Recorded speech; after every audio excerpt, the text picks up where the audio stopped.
Welcome back to Mr. Bet on You. Your boy's looking dapper out here. Listen, I'm going to ask you for something first before we get into the video. Are you ready?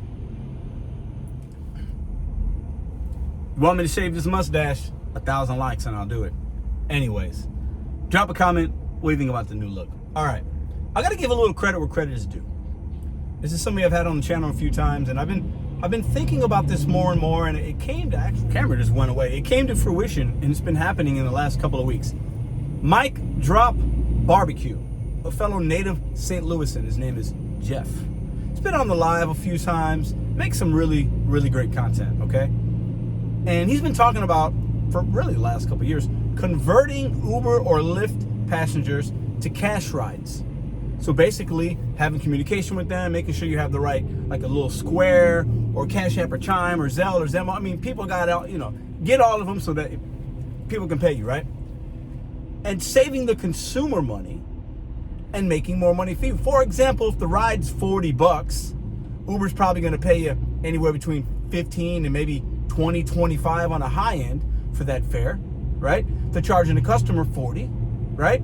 So if, let's say you're making 20 bucks on that, convert that. Say, hey, I can save you 10 bucks. This is his thought process, right? And I think it makes sense situationally. We'll get to that in a minute. Hey, I can save you 10 bucks. Here's my information. I only charge you 30. You go to work every day? Yeah, I can pick you up. You go to work every day at 10? Here's my information. Hey, you got to go to the concert next week? Here you go. I can save you 10 to 20 bucks per trip. Just pay me directly.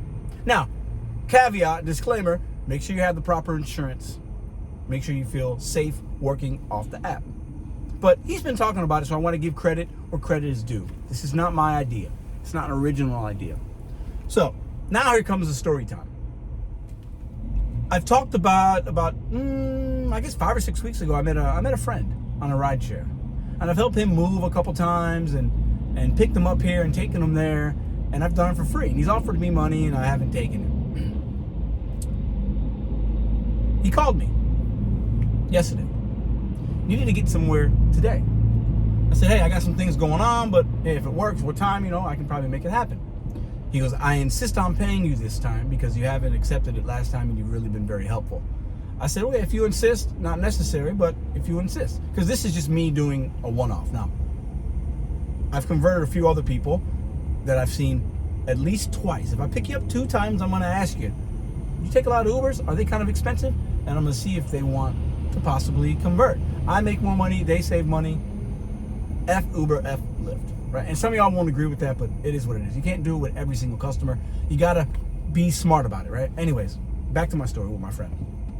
So I picked him up. He was going like 5 miles. I think I spent like 40 minutes with him because we were talking. I had to wait, and then I helped him with something else.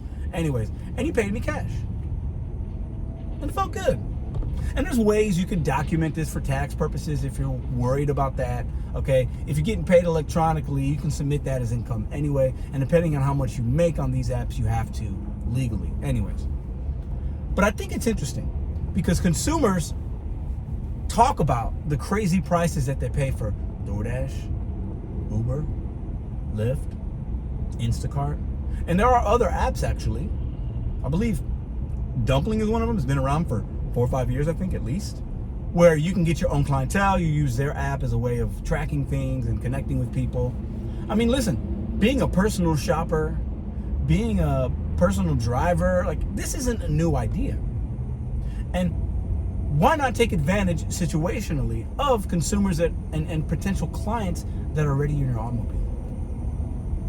Now, listen, I know some of y'all will come, hey, is against TOS, you can't do this, you can't do that. I'm an independent contractor.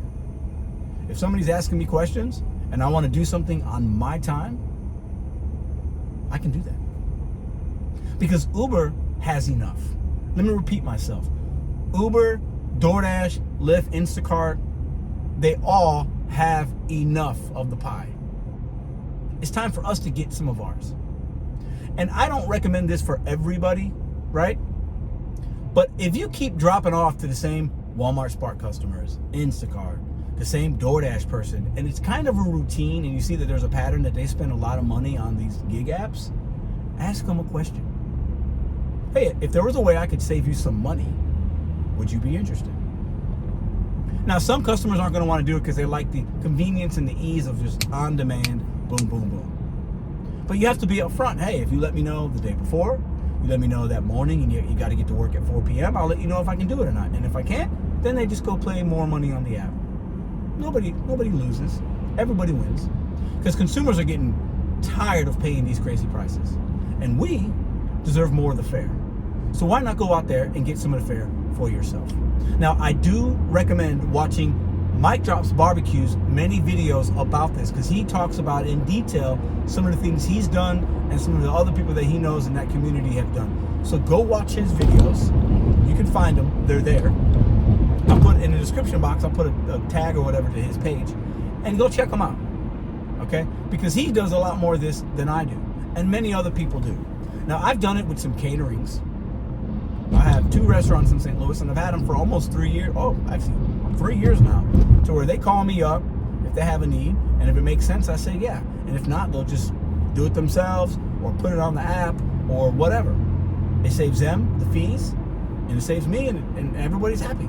Because customers don't care how they get there. They don't care who brings them the food. We got drones on DoorDash in Charlotte delivering food. We got Waymos in Austin and in downtown LA delivering people. People don't care. They want to get somewhere and make it as inexpensive as possible, as long as they feel safe and there's no issues. And you can do that. And you don't need Uber and Lyft and DoorDash to hold your hand anymore. You've already acquired market knowledge, customer service skills. Go out there and try it out.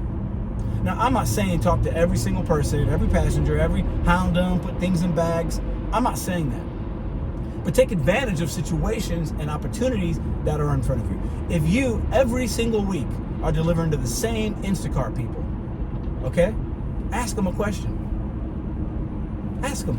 Maybe you can save them money, okay? These aren't strangers you're gonna just ask every single person. It's people you got a rapport with, and you think that you might be able to have a quick conversation and convert them to cash customers, like Mike Drops Barbecue Jeff says, okay? Because I've done it for the last couple of years. I don't have a lot, but I have a few. And it's always a better experience. It's always a better feeling.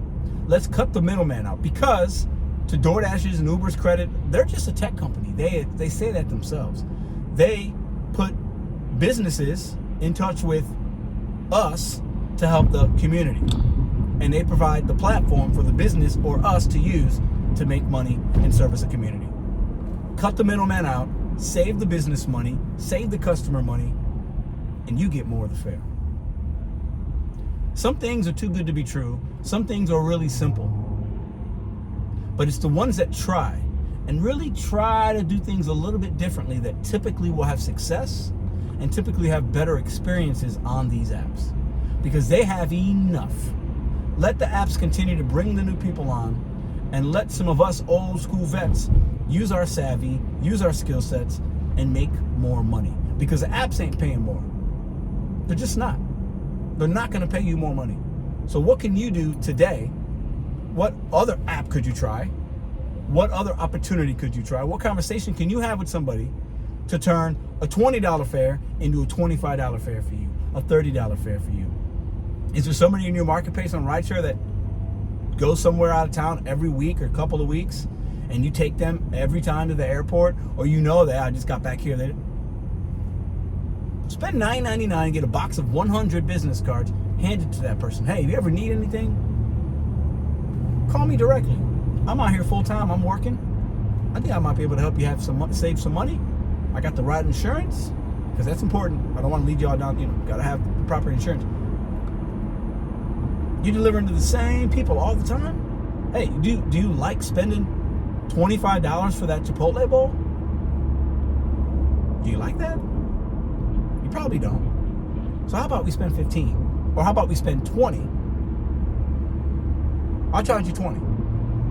I'll go and buy it for $15. I'll give myself $5. I just saved you $5. It's gonna get there. It's all good. What time do you want lunch today? 1 o'clock? All right. You text me when you want it, 30 minutes before. Boom, boom, boom. It's easy peasy. It's not as hard as we think it is. And people that are going to be willing to do that, these are the right clientele. You're not just picking your average Joe Smo. It's somebody that's going to value time and value their money and value you. Anyways, I'm going to keep on talking about different ways, different ideas. These aren't new necessarily. These aren't original thoughts. But maybe you heard it for the first time today, and maybe a light bulb went off and you said, hey, hold up. I got one person like that already. Well, if I have one, why can't I have 10 people like that? The answer is you can. And maybe this video was a little bit of motivation and information, along with Jeff Mike Drop Barbecue. It's Mike Drop Barbecue. His name is Jeff. Go watch some of his videos. Tell him I sent you. Be safe. Earn. Try to hit your goals. Because if everything is on the gig economy apps, you can only sustain it for so long. What do we call it? Off the Books. There was a rap group in the 90s called the Beatnuts out of New York.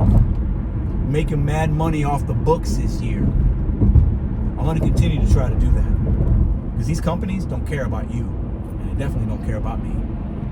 See you in the next video.